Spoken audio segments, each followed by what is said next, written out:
guys! Welcome back to my channel. So today we are here at the Maya Steps, the Junkyard Place, a modern and affordable mid-rise condominium here in Quezon City. So today I'm going to show you some of our dress-up units for this project. This is our deluxe unit. So our deluxe unit is actually a one-bedroom unit that you can convert into two-bedroom. So ito yung dress-up units. Para lang magkaroon kayo ng idea kung ano pwede nyong gawin if you're going to buy a deluxe unit. So yan, we have here the dining area. Then here, we also have the kitchen, fully customized with additional cabinets na siya. Then here, you have here living room. So malaki pang spacious sa living room. So good siya for family of 4 or family of 5. So here, this is the first bedroom. So, once this unit is na-turn over sa inyo, ito talaga yung bedroom na kasama niya. So, ganyan siya. So, malaki siya, malaki ang space niya.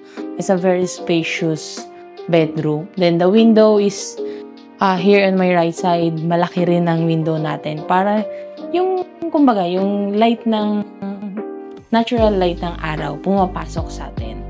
So, here, as you can see, this is the additional room. So, ito wala to sa turnover.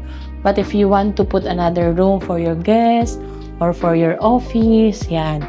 Ito siya.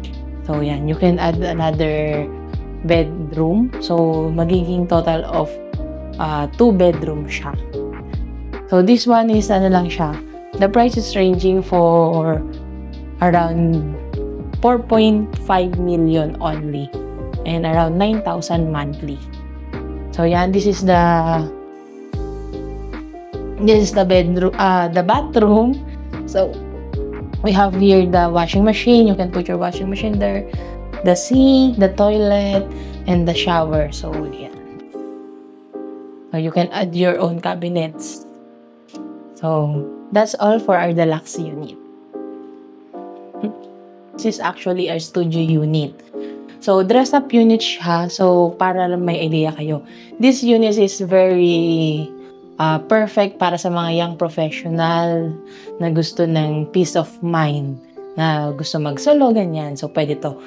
So, yan, we have here the kitchen as well with cabinets.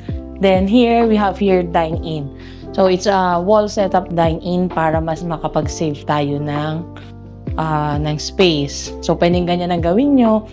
Then we have here the living room, the TV. Then this one is ginawa lang to or pinalagay lang para magkaroon ka ng privacy. So maging one bedroom siya. So ito siya. Yan. So this is just an idea para kung gusto niyo magkaroon ng own privacy niyo, kung may bisita kayo, yan, nakaganto pa rin. The window is still the same. Malaki ang window natin for the natural lights na para pumasok ng tayo sa unit. So, yan siya. Then, next is our bathroom. So, the bathroom is almost the same for the other units as well. We have here the washing machine. We have here the sink, the toilet, and the shower.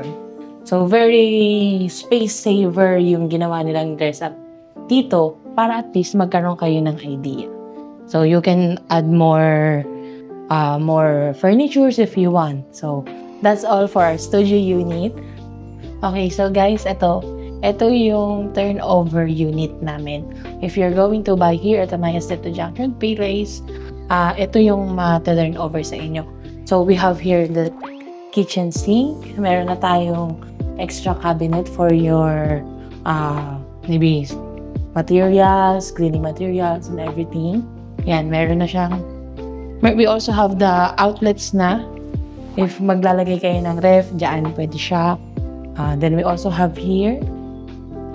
So, in total of sa studio namin, you will have 4 different outlets.